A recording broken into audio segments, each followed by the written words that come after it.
Welcome to Let the Quran Speak. We're answering questions we've received from viewers about Ramadan. Dr. Shabir, the question is, I live in the far north and the day is very long. How do I fast?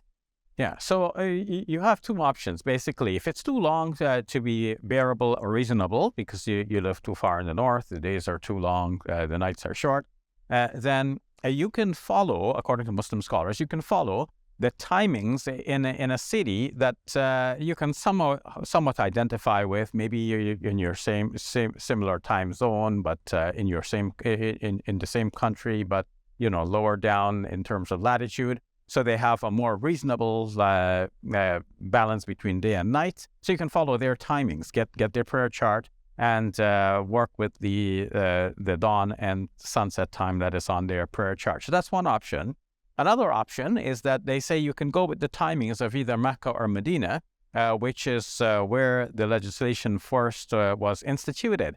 And that timing there obviously captures the spirit of what was intended by the divine law. I'm more attracted to the second idea because if you're going to choose a city, like which one?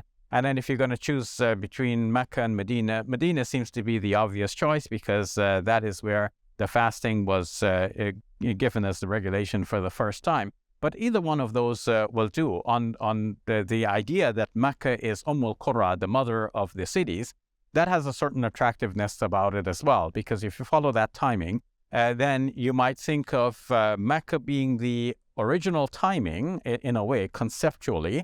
And that when the Prophet, peace be upon him, moved to Medina, he was following the Medina timing, not because that's ideal. It is the Mecca timing that is ideal. But the Prophet, peace be upon him, moved away from Mecca, and he was following the timing which was there in his new city because that is what was convenient for him. And if you think about this a little further, then Muslims continue to branch out and follow the timings in various cities wherever they happen to be. But the original is still Mecca. So that now, by returning to Mecca, from where you are, so you're high up into the Arctic Circle, let's say, and if you think of following the timing of Mecca, it's not that you're making a compromise now in this case. It is that you're just going back to the original, in that the original was Mecca. We branched out and followed timings in various cities because it was more convenient for us to follow the local timings than to follow the original.